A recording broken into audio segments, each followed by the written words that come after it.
네, 한번 옆에 분들 바라보시면서 인사할 때 이렇게 인사하겠습니다. 우리는 만나면 힘이 납니다. 네, 우리 다시 한번 옆에 분들 바라보고 인사할 때 이렇게 인사하겠습니다. 당신에게 좋은 일이 일어납니다. Something great is going to happen to you.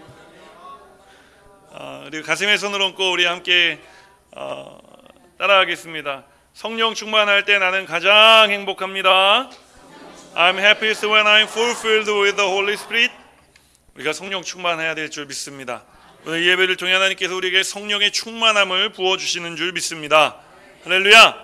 우리 함께 이 믿음을 가지고 하나님 주신 말씀을 보기 원하는데요, 오늘 말씀은 구약성경 느헤미야 1장 1절에서 11절까지의 말씀입니다. 제가 가지고 있는 성경 구약성경 728페이지 느헤미야 1장 1절에서 11절까지의 말씀입니다.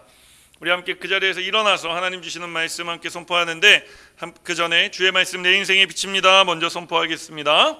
주의 말씀은 내 인생의 빛입니다. 주의 말씀은 내 삶을 변화시킵니다. 주께서 말씀하신 대로 나는 하나님의 사랑받는 자녀입니다. 나는 축복의 통로입니다. 오늘도 주의 말씀에 마음의 문을 엽니다.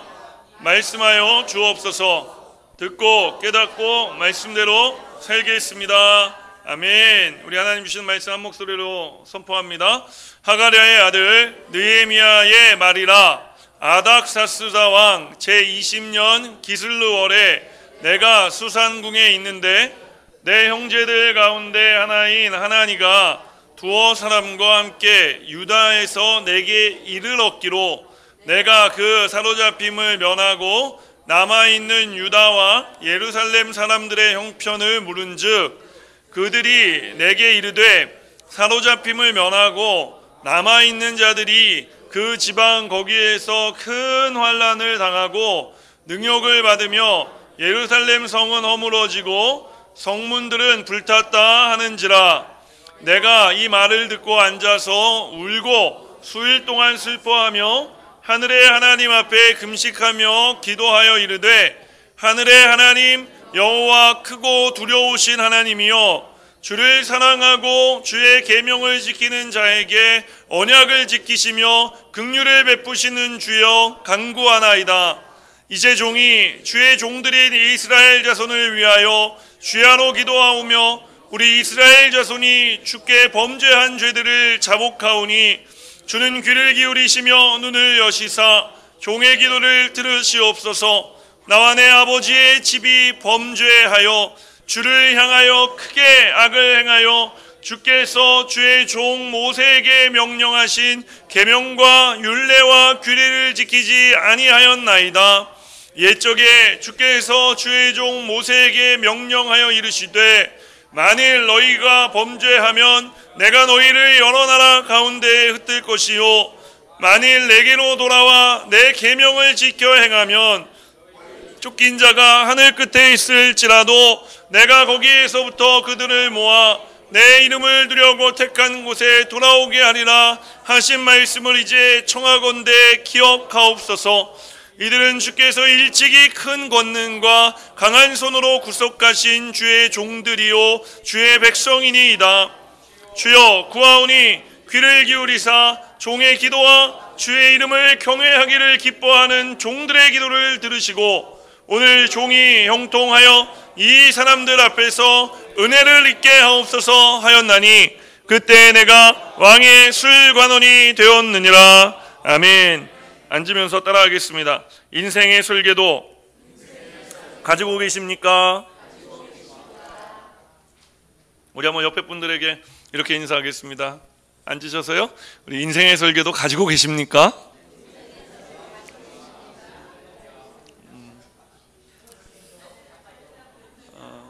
하나님께서 우리를 지으신 줄 믿습니다. 하나님께서 우리를 이 땅에 태어나게 하신 줄 믿습니다. 그럼 하나님께서 우리를 이 땅에 태어나게 하실 때 그냥 태어나게 하셨을까요? 목적을 가지고 태어나게 하셨을까요?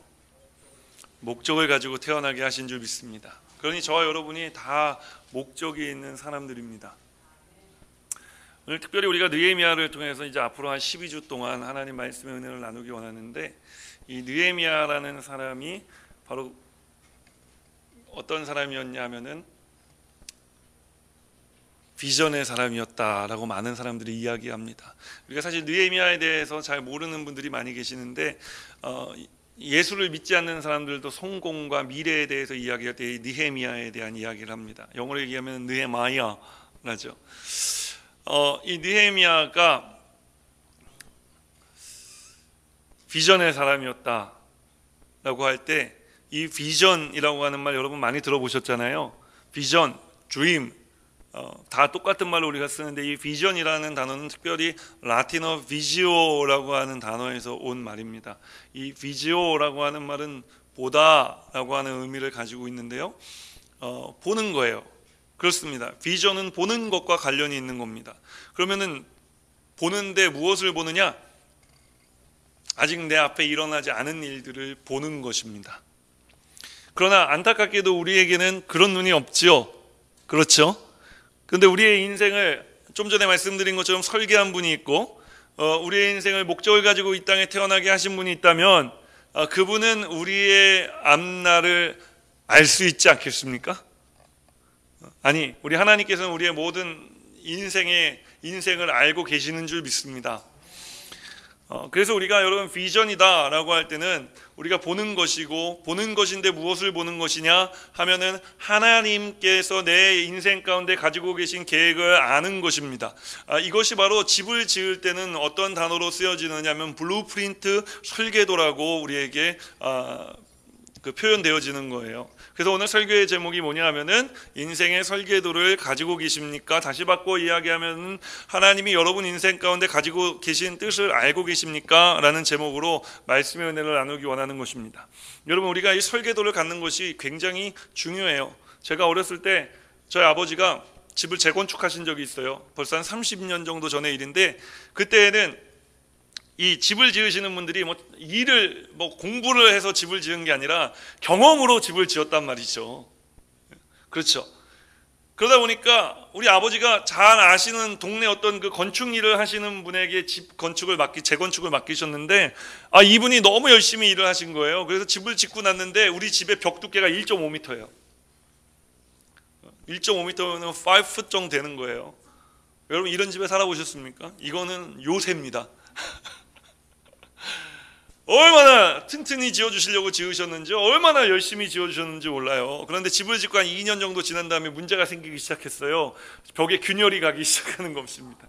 그리고 저희 집이 큰 찻길가에 있었는데, 찻길가에 버스가 지나갈 때마다 2층이 출렁출렁이기 시작하는 거예요. 그때서야 급하게 라이센스를 가지고 있는 사람을 찾아서 그분을 집으로 모셔와서 집에 안전진단을 하고, 그 지하 부분에 이제 H빔이라고 이제 큰 이 빔 있잖아요. 이렇게 H형 모양으로 생긴 거. 그거를 갖다가 집에다 몇 개를 밑에다 갖다 들이댔는지 몰라요. 그래서 집을 고쳤던 기억이 납니다. 그때 그 일을 제가 경험하면서 그런 생각을 했어요. 집을 지을 때는 반드시 설계도가 있어야 되겠구나. 그리고 집을 지을 때는 반드시 라이센스를 가지고 있는 사람한테 지어야 되겠구나. 그래야 집을 튼튼하게 지을 수 있는 거구나 라는 것을 깨닫게 되었습니다. 여러분, 우리의 인생이 집이라면은 우리의 인생도 튼튼해지기 위해서 무엇이 필요하겠습니까? 인생의 설계도가 필요한 것입니다. 우리는 이 땅에 태어났고 살아가면서 우리의 인생이 지어지고 있다라고 많이 이야기 듣지 않습니까? 이 지어짐이 하나님이 우리 인생 가운데 목적하고 계신 설계도대로 지어져야 하는 줄 믿습니다. 그리고 이 설계도대로 지어질 때 내가 내 마음대로 막 짓는 것이 아니라 하나님 설계도대로 하나님께서 지어가시는 그대로 지어지는 것이 중요한 줄 믿습니다. 그럴 때 우리 인생이 하나님 앞에 튼튼한 인생이 되어지고 하나님의 영광을 나타내는 인생이 되어지는 줄 믿습니다. 사랑하는 여러분, 오늘 이와 같은 역사가 말씀을 통해 저와 여러분 가운데 있게 되시기를 주님의 이름으로 축원드립니다. 우리 인생에도 설계도가 있는 줄 믿습니다. 오늘 이 설계도를 우리는 볼 수 없지만 하나님은 알고 계십니다. 그런데 우리가 전혀 볼 수 없는 것은 아니에요. 왜냐하면 우리가 성경을 통해 오늘 이 설계도를 보았던 한 사람을 만날 수 있기 때문입니다. 그가 누구입니까? 바로 느헤미야라고 하는 사람이었습니다. 여러분, 느헤미야가 이 하나님의 비전을 보았습니다. 내 인생 가운데 하나님 가지고 계신 계획을 보았습니다. 그 계획을 보고 그가 그 하나님의 일을 이루어낸 것을 우리가 알 수 있습니다. 느헤미야는 어떠한 사람입니까? 그래도 다 아는 척하고 이제 들으셔야 되는 거예요. 제가 알려드릴 거니까 너무 부담 갖지 마십시오. 느헤미야는 어떤 사람입니까? 하면은 어떤 사람이냐면은 무너진 예루살렘의 성벽을 재건축해낸 사람입니다. 느헤미야는요, 이 일을 해냈는데 이 일을 불과 며칠 만에 해냈느냐 하면은 52일 만에 해냈습니다. 그러면 그가 52일 만에 아유 누구나 할 수 있는 일 아니요? 그게 아니라 수백 년 동안 아무도 그 일을 해낼 엄두조차도 내지 못했어요. 그 성벽이 무너진 길이를 재보니까 학자들이 재보니까 한 4km 정도 되고요. 그 예루살렘 성벽의 두께가 얼마나 됐느냐면은 약 한 17m쯤 됐다고 합니다. 여러분 그러니까 이 무너진 부분들을 다시 채워서 원형대로 만들어내는 것이요, 어떻게 보면 완전히 아무것도 없는 데서 새로 짓는 것보다 더 힘들 수 있단 말이죠. 그런데 그 4km나 되는 거리를, 이었을 때 4km나 되어지는 거리를 이 이스라엘 백성들이 불과 52일 만에 해냈다는 거예요. 하나님이 도와주시지 않고서는 도저히 할 수 없는 일이었습니다. 그런데 여러분 느헤미야가 또 그와 함께한 사람들이 이 놀라운 기적을 만들어내었습니다. 여러분 우리도 오늘 그렇다면 이 느헤미야와 같은 사람이 되었으면 좋겠습니다. 그래서 우리 교회에 기적을 일으키는 사람들이 되었으면 좋겠습니다. 사람들이 불가능하다고 말하는 그 모든 일들을 가능하게 만드는 하나님의 사람이 되었으면 좋겠습니다. 오늘 여러분들이 그와 같은 사람들이 되어주시기를 주님의 이름으로 축원드립니다. 여러분 그래서요 우리가 느헤미야 같은 사람이 되어서 불가능한 일을 가능하게 하고, 여러분 도저히 될 수 없는 일을 되게 하고, 여러분 이런 사람이 되어서 우리가 하나님 앞에 늘 찬송과 감사와 영광을 올려드리는 삶을 살아가야 할 줄 믿습니다. 여러분 이사야 43장 21절은 우리에게 이렇게 이야기합니다. 우리가 함께 읽을까요? 이 백성은 내가 나를 위하여 지었나니 나를 찬송하게 하려 함이니라. 여러분 하나님이 우리를 지으셨고 하나님이 우리의 삶을 만들어가 주시는데, 그 만들어가 주시는 그 삶은 불가능한 것을 가능한 것으로 만드는 삶인 줄 믿습니다. 여러분 낙심을 희망되게 하는 것인 줄 믿습니다. 절망을 소망되게 하는 것인 줄 믿습니다. 눈에 보이는 것이 없고 손에 잡히는 것이 없고 귀에 들리는 것이 없는 칠흑 같은 어둠과 같은 곳이라도 여러분 주님의 역사해 주심으로 말미암아 우리의 삶이 하나님께서 그 모든 칠흑 같은 어둠을 뚫고 세워주시는 삶이 되게 되어야 하는 줄 믿습니다.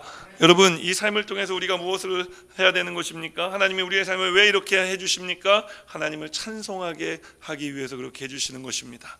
그러니까 우리가 일평생 살아가면서 우리의 삶이 어떻든지 우리에게 가장 중요한 것은 무엇이냐? 찬송하는 것이 되어야 됩니다. 오늘 여러분 인생이 어렵습니까? 찬송하십시오. 오늘 여러분이 삶이 힘드십니까? 찬송하십시오. 그 찬양 있잖아요. 찬송을 부르세요. 아세요? 찬송을 부르세요. 놀라운 일이 생깁니다. 찬송 부르세요. 여러분 하나님을 향해 찬송을 부르면 우리의 인생 가운데 놀라운 일들이 일어나는 줄 믿습니다. 느헤미야는 하나님께서 택해서 세우신 사람이었습니다. 우리도 하나님께서 택해서 세운 사람들인 줄 믿습니다. 그러므로 오늘 이 예배를 통해서 우리가 느헤미야와 같은 사람이 되기를 꿈꾸며 계속해서 우리가 하나님 이 느헤미야의 인생 가운데 어떻게 역사하셨는지 우리가 함께 말씀을 살펴보기 원합니다. 오늘 느헤미야는요, 오늘 제가 여러분하고 나누기 원하는 이야기는요 이거예요. 느헤미야가 지금까지 블루프린트를 봤습니다. 느헤미야는 비전의 사람입니다. 그러니까 여러분도 비전의 사람이 되어야 됩니다. 여러분이 다 아멘 하시지 않았습니까? 아까? 금방 또 시침이 떼시는 거예요? 난 안 했는데. 여러분이 다 아멘 하셨잖아요. 어떻게 느헤미야가 이 설계도를, 이 비전을 볼 수 있었을까? 라고 하는 것이 오늘 말씀의 주제입니다. 뭐냐면은요, 느헤미야가 어떻게 이것을 봤냐면은 따라합니다. 기도로 여러분 느헤미야가 하나님의 비전을 본 것입니다. 내 인생을 향한 하나님의 블루프린트를 느헤미야가 본 것입니다. 그래서 우리는 느헤미야와 같은 사람이 되기 원한다면 제일 먼저 오늘 우리가 기억해야 될 것이 무엇이냐? 우리가 기도의 사람이 되어져야 하는 줄 믿습니다. 여러분 그런데 기도는요 따라합니다. 첫 번째로 기도는 뭐냐면 기도는 훈련입니다. 예, 죄송합니다. 다시 할게요. 기도는 훈련입니다. 기도는 훈련이에요. 기도는 어느 날 갑자기 되지 않습니다. 느헤미야가 오늘 바벨론의 아닥사스다 왕 20년 기슬루월에 왕의 궁전에 있었다라고 이야기합니다. 느헤미야는 이민자가 아닙니다. 느헤미야의 가족은 포로민입니다. 느헤미야는 third generation이었거든요. 그러니까 이민 3세가 아니라 느헤미야는 포로 3세였던 거예요. 그가 바벨론의 수상궁 안에, 왕의 궁전 안에 살고 있었지만 그는 포로로 볼모로 그 성 안에 있었던 사람이지 출세하기 위해서 발탁돼서 그 왕의 성에 살던 사람이 아니었단 말입니다. 그런 느헤미야에게 어느 날 소식이 들려옵니다. 어떤 소식이 들려오냐 하면은 그의 그 아우 중에 하나의 친척이죠. 하나니가 예루살렘에 갔다 돌아왔는데 그 예루살렘의 성에 대한 그 소문을 느헤미야가 듣게 되어진 것입니다. 그 이야기를 듣게 되었을 때 성경을 보니까 그가 마음이 격동되고 수일 동안 하나님 앞에 울었다라고 이야기를 하고 있습니다. 여러분, 우리가 어떤 슬픈 이야기를 들을 때, 어떤 고통에 대한 이야기를 들을 때, 때로는 우리가 아프리카의 그 사람들이 기아에 허덕이는 모습을 볼 때 우리가 다큐멘터리 같은 거 보면서 눈물 흘릴 때가 있습니다. 여러분, 그런데 오늘 느헤미야는요, 눈물 흘리는 데서 끝난 것이 아니라 느헤미야는 어디에까지 갔느냐 하면 기도의 자리까지 나아간 것입니다.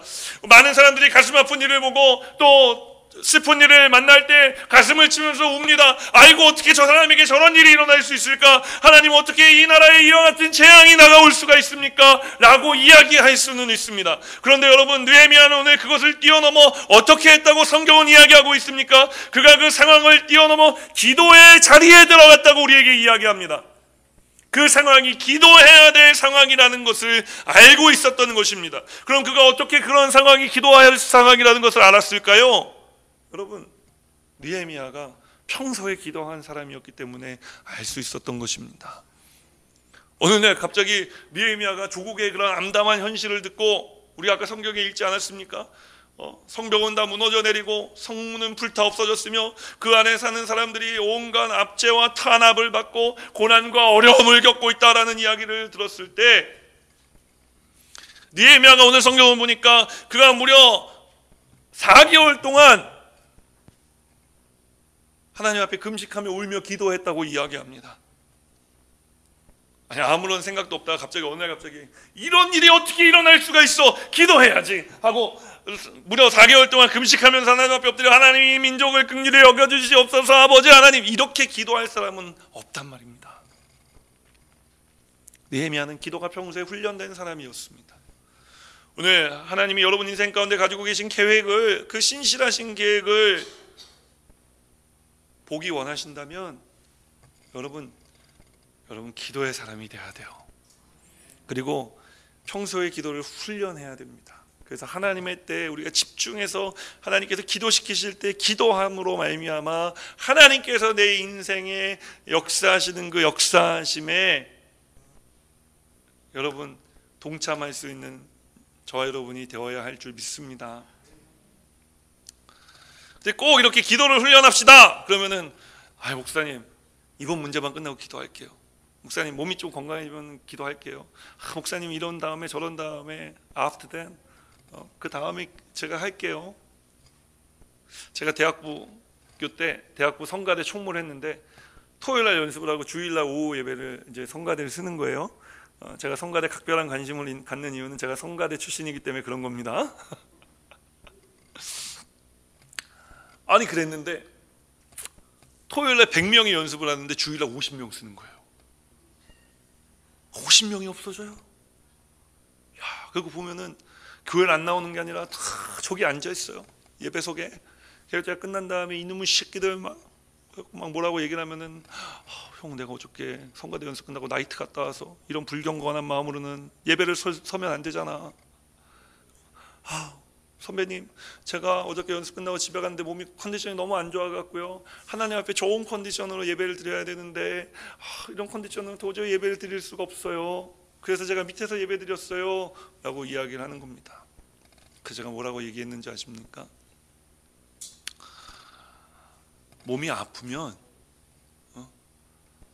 그 아픈 대로 성가대에 올라와서 찬양을 하고, 하나님, 내가 이렇게 몸이 아픈데도 불구하고 제가 섬깁니다. 하나님을 향해 제가 온 힘을 다해서 찬양합니다 하고 찬양해라 이놈아. 그러면 하나님이 왜 고쳐주시지 않겠느냐. 형, 내가 어저께 나이트에 갔다 와서 오늘 아침에 성가대를 하기가 어려워요.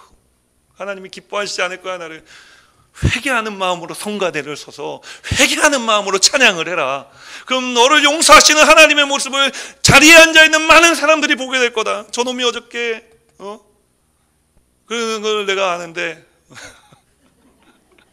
사랑하는 여러분, 많은 사람들이 기도를 할 수 없는 이유를 찾는 것 같아요, 요즘에 보면.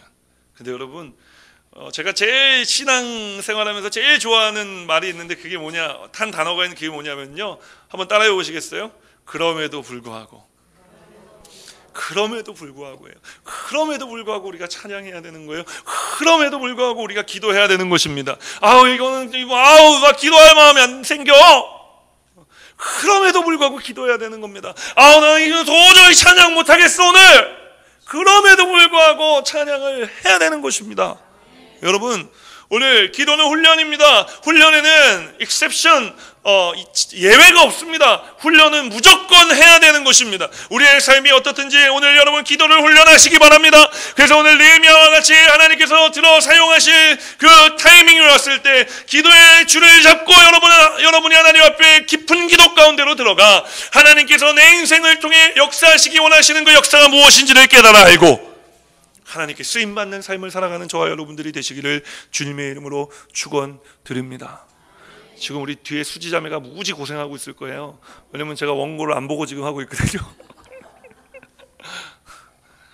우리 이따 예배 끝나면 수지자매한테 고생했다고 꼭 얘기해 주셔야 돼요. 그래서 우리가 기도는 훈련이다라는 것을 알아야 되고, 두 번째로 이 훈련을 통해서 우리가 얻게 되는 게 있는데 그게 뭐냐면은 따라합니다. 두 번째로 따라할게요. 기도하면 하나님이 원하시는 일에 관심이 생깁니다. 우리 군대 다녀오신 분들은 총 쏴보셨죠? 여자분들 죄송합니다. 근데 적절한 예가 이것밖에 없어요. 총을 쏘면은요, 이 탄착군이라는 게 형성돼요. 그죠? 너무 오래돼서 기억이 안 나십니까? 그러니까 총을 우리가 딱 겨누어서 쏘면은요, 아무리 잘 쏴도 중앙에 맞을 때보다 남의 총 가지고 쏘니까 한국은 딱 총을 쏘면은 그 탄착군이 형성되는 게, 근데 관역 중앙에 형성되는 게 아니라 가장자리 또는 뭐 오른쪽 위, 뭐 왼쪽 아래, 뭐 이렇게 총알을 막 쏘면은 그쪽에 모여서 이렇게 총알이 맞는 거예요. 근데 총알은 어디 맞아야 돼요? 우리가 딱 겨눠서 쏘면은 우리가 가운데를 겨눠서 그 에이밍해서 쐈는데 총알이 거기 가서 맞는다면은 우리가 조절을 해야 되겠죠. 그 총알이 가운데 맞게 해야 되는 거 아닙니까? 이 과정을 뭐라고 얘기하냐면 클리킹이라고 그래요. 클리킹. 이 클리킹이라는 것을 하는데, 여러분 우리의 기도에도 이런 클리킹이 필요하다는 이야기입니다. 느헤미야가 기도를 훈련했습니다. 그리고 그가 기도에 집중해서 계속해서 기도하기 시작했을 때 그가 처음에 원하던 것과 나중에 원하던 것이 달라질 수 있어요. 달라졌을 수 있습니다. 그가 처음에는 하나님, 내 가슴 아픈 것을 끌어안고 기도했는데 내 아픈 마음, 하나님 우리 조상의 죄를 용서하여 주십시오라고 그가 회개하면서 기도했는데요, 여러분 이 기도를 통해서 느헤미야가 결과적으로 보게 된 것은 무엇입니까? 하나님께서 무너진 예루살렘의 성벽을 다시 일으켜 세우시길 원하신다는 것을 깨달은 겁니다. 느헤미야는 그가 기도를 통해서 하나님이 나에게 오늘 원하시는 것이 무엇인지를 깨닫게 되어진 거예요. 오늘 여러분 기도에는 이와 같은 능력의 역사가 있는 것입니다. 처음에 우리가 엉뚱한 기도를 막 하기 시작한다 해도 우리가 그 기도를 하기 시작하고 또 기도를 계속해서 기도의 자리에 남아있고 기도를 하다 보면 하나님께서 우리의 기도를 조정하여 주시는 줄 믿습니다. 그래서 이 기도 가운데 하나님의 생각, 나를 향한 하나님의 생각이 무엇인지를 알게 하여 주고, 그 기도를 통하여 하나님께서 마침내 나에게 원하시는 삶으로 나아가게 하여 주시는 줄 믿습니다. 그래서 우리가 기도해야 되는 것입니다. 하나님을 경험하는 삶이라는 책을 쓰신 이 헨리 블랙커비라는 목사님이 계시는데 그분이 기도에 대해서 이렇게 이야기했습니다. 함께 한번 읽어볼까요? 기도는 하나님께로 내 생각을 조종하는 것이다. 기도는 그런 거예요. 하나님께로 내 생각을 조종하는 것입니다. 기도는 대화라고 이야기하지 않습니까? 우리가 기도하면 하나님과 대화를 하게 됩니다. 그러면은 내 생각과 하나님의 생각이 부딪힐 때가 있습니다. 그러나 우리가 계속해서 기도하면 하나님의 생각이 내 생각이 되어지고 내가 생각하고 행하는 모든 것이 하나님이 원하시는 것이 되게 하나님께서 만들어 주시는 것입니다. 여러분, 그래서 우리가 기도해야 되는 것입니다. 기도하면은 우리가 하나님의 일에 관심이 생기고 우리가 하나님의 일을 해 나갈 수 있을 만한 하나님께서 능력과 역사를 우리의 인생 가운데 베풀어 주시기 때문에 그런 것입니다. 그리스도인들의 삶에 있어서 기도는 아무리 강조해도 지나치지 않아요. 여러분, 기도하는 사람들이 되십시오. 또 이렇게 얘기하니까 어떤 사람은 하나님께서 그렇게 기도를 응답을 많이 해주시는데 목사님, 하나님은 내 기도에 한 번도 응답을 해주신 적이 없어요. 내가 나한테 기도하라고 얘기하지 말아요. 짜증나 죽겠네 진짜. 맨날 목사님 기도만 하라 그러고. 네? 여러분, 5만 번 기도 응답을 받은 사람이 있어요. 누군지 알아요? 조지 뮬러 목사님이에요. 누구는 기도하는 것마다 응답을 받았는데 저도 아직 그분만큼 기도의 응답을 받지는 못한 것 같아요. 그래서 제가 한때 한참 의문을 품고 도대체 이 양반이 5만 번이나 기도의 응답을 받은 이유는 무엇일까? 고민을 하다가 다다른 결론은 이겁니다. 하나님께서 원하시는 기도를 하니까 하나님이 그때마다 응답을 해주시는 거예요. 하나님의 일을 꿈꾸고 하나님을 위해서 기도하니까 하나님이 응답해 주시는 거예요. 근데 저는 가끔 그렇더라고요. 내가 정말 하나님이 나에게 원하시는 것처럼 기도를 하는데 사실은 나를 위한 기도를 할 때가 있어요. 우리가 이렇게 기도를 포장해서 기도를 할 때가 있단 말이에요. 근데 여러분, 그런 기도는 하나님이 응답하실 수가 없죠. 하나님께서 그 기도에 응답을 해주신다고 해도 오랜 시간이 필요할 겁니다. 왜냐하면 그 기도가 클리킹이 돼서 조정돼서 하나님이 원하시는 기도에까지 다다라야 그 응답이 오기 때문에 그런 것입니다. 여러분, 그러니까 우리가 항상 기도할 때에 뭐라고 기도해야 되느냐? 하나님께서 오늘 저에게 원하시는 것이 무엇입니까? 하나님, 오늘 저에게 이 일이 되어져야 하는데 하나님, 이 일을 위해 하나님 제가 어떻게 기도해야 되겠습니까? 하나님께 물어보십시오. 그 하나님께서 여러분 생각을 통해, 여러분 생활을 통해, 여러분이 보고 듣고 말하는 것들을 통해 깨닫게 하여 주실 것입니다. 그래서 우리가 하나님이 원하시는 기도를 해야 되는 거예요. 오늘 느헤미야는 그렇게 하나님이 원하시는 기도 가운데로 나아갔습니다. 근데 하나님께서 느헤미야에게 원하셨던 기도는 어떠한 기도였느냐 하면은 따라합니다. 세 번째로 회개하는 기도. 네? 하나님께서는요, 느헤미야에게 회개하는 기도를 시키셨어요. 왜 회개하는 기도를 시키셨느냐 하면은 이 회개라는 것은 뭐예요? 내가 죄가 있다라는 것 아닙니까? 근데 내가 죄가 있으면은 이 죄가 어떤 역할을 하냐면 하나님과 나와의 사이를 가로막는 역할을 하기 때문에 오늘 하나님께서는 느헤미야에게 첫 번째로 회개의 기도를 시키신 것입니다. 여러분, 제가 아마 우리 순복음 중앙교회 와갖고 제일 많이 한 설교의 대지 중에 하나가 회개하십시오 라는 이야기인 것 같습니다. 그만큼 저 자신에게도 이 회개가 굉장히 중요한 이슈가 되어지기 때문에 그런 것인데요. 왜 이 회개를 해야 되느냐? 이사야 59장 1절로 2절 말씀은 우리에게 이렇게 이야기합니다. 이사야 59장 1절로 2절 말씀을 보면은요, 함께 읽을게요. 여호와의 손이 짧아 구원하지 못하심도 아니요 귀가 둔하여 듣지 못하심도 아니라 오직 너희 죄악이 너희와 너희 하나님 사이를 갈라놓았고 너희 죄가 그의 얼굴을 가리어서 너희에게 듣지 않으시게 함이니라. 무슨 이야기입니까? 여러분, 우리의 죄가 하나님과 우리와의 사이를 갈라놓았단 말입니다. 그러니까 다시 우리가 하나님의 일을 하고 하나님이 내 인생 가운데 가지고 계신 이 블루프린트를, 하나님이 보고 계신 이 블루프린트에 내가 함께 동참해 살아가기 위해서는 우리가 회개하고 하나님과 나와의 막힌 담을 허물어뜨려버려야 된다는 이야기를 하고 있는 것입니다. 여러분, 그렇기 때문에 회개는 우리 신앙인들이 부끄러워야 할 일이 아닙니다. 회개는 우리가 날마다 하나님 앞에 해야 될 일이며 이 회개는 하나님께로 돌아가는 것이기 때문에 때문에 우리가 이 회개를 해야 되는 것입니다. 사랑하는 여러분, 오늘 회개를 주저하지 마십시오. 하나님, 내가 오늘 잘못했습니다. 하나님, 또 제가 잘못했습니다. 하나님, 나를 용서하여 주시옵소서. 그리고 하나님, 내가 하나님과 화목하여 살아가기 원합니다. 주님, 도와주시옵소서. 요한일서 1장 9절은 우리에게 이렇게 이야기합니다. 만일 함께 읽을게요. 제가 읽어드리겠습니다. 함께 읽겠습니다. 만일 우리가 우리 죄를 자백하면 그는 미쁘시고 의로우사 우리 죄를 사하시며 우리를 모든 불의에서 깨끗하게 하실 것이요.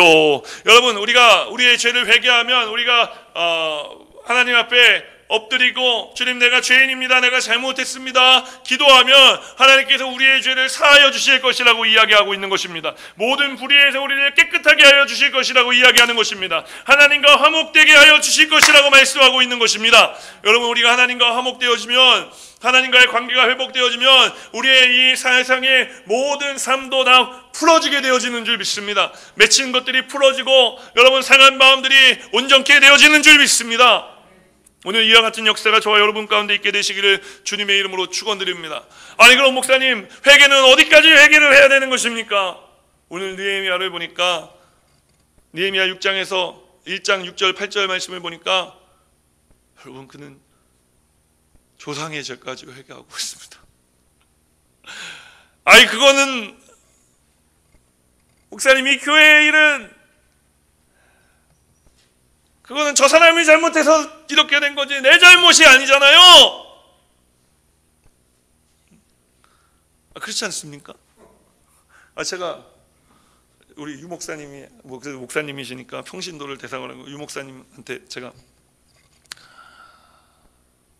어떤 집사님이 잘못했는데 내가 유 목사님한테 목사님 회개하십시오 라고 하면은 목사님 기분 나쁘지 않겠어요? 아니, 내가 잘못한 게 아닌데 왜 내가 회개합니까? 이렇게 얘기할 수 있지 않습니까? 근데 여러분, 느헤미야는요, 그 일에 회개했다는 거예요.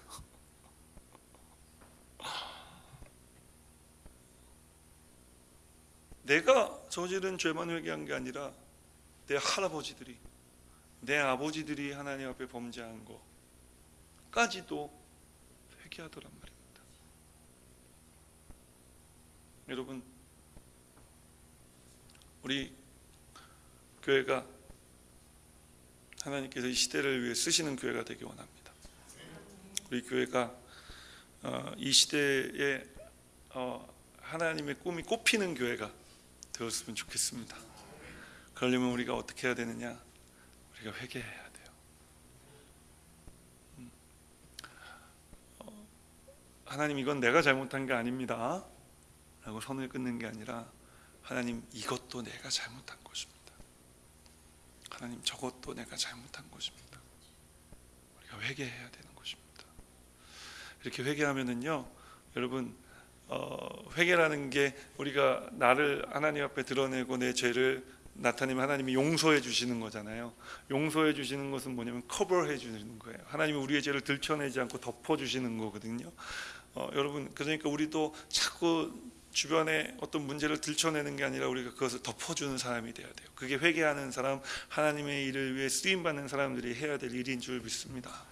그래서 이 회개하면은요, 우리가 사랑하게 되어지는 거예요. 사랑하게 되어지면은, 사랑은 허다한 죄를 덮는다 하지 않습니까? 교회가 온전케 하나 되어질 수 있는 것입니다. 오늘 하나님께서 우리 교회, 여러분의 인생 가운데 가지고 계신 블루프린트가 있고 우리 교회를 향한 블루프린트가 또 있는 줄 믿습니다. 우리가 어떻게 이 블루프린트를 볼 수 있을까요? 내 인생의 블루프린트, 우리 교회를 향한 하나님의 블루프린트 어떻게 볼 수 있을까요? 우리가 기도를 훈련해야 됩니다. 그리고 우리가 계속해서 기도해서 하나님께서 과연 내 인생 가운데, 우리 교회 가운데 가지고 계신 관심을 가지고 계신 것이 무엇인지를 우리가 볼 수 있어야 되는 것입니다. 그리고 우리가 그것을 보았을 때, 하나님께서 그 느헤미야에게 예루살렘의 회복을 보여주셨을 때, 느헤미야가 그 일을 하기 위해서 기도 가운데 가장 최종적으로 했던 것, 좀 뚱딴지 같지만 회개 기도였다는 거 우리가 기억해야 됩니다. 오늘 이 시간에 그래서 우리가 말씀을 생각하면서 한번 기도할 때에 한번 회개했으면 좋겠습니다. 그냥 내 삶도 하나님 앞에 회개하고요. 우리 교회에 내가 잘못하지 않은 것 같지만 그러나 아무튼 우리 교회를 위한 회개도 분명히 있을 거예요. 우리가 함께 이 교회를 위해서 하나님 앞에 기도하고 내 삶을 위해서 기도하고 그래서 우리와 하나님과의 막힌담이 허물어지고 하나님 우리 교회를 향한 블루프린트를 하나님 내 인생을 향한 블루프린트를 보게 하여 주셔서 오늘 우리가 그런 삶을 하나님께서 계획하신 삶 그 아름다운 삶을 우리가 살아갈 수 있도록 나아갈 수 있도록 주님 도와주시옵소서. 우리가 함께 주님 이름 간절히 3번 부르는 후에 함께 통성으로 기도할 때 오늘 또 특별히 성찬 주일인데요. 우리 함께 나눌 이 성찬 가운데 하나님 함께하여 달라고 우리가 우리의 죄를 다시 한번 먹고 마시지 않으면 온전한 회개를 하나님 앞에 올려드리며 주님과 함께 다시 한번 연합되어지고 동역하는 삶을 살아갈 수 있도록 하여 달라고 우리 함께 통성으로 기도하겠습니다. 주여 주여 주여 사랑과 은혜가 충만하신 좋으신 아버지 하나님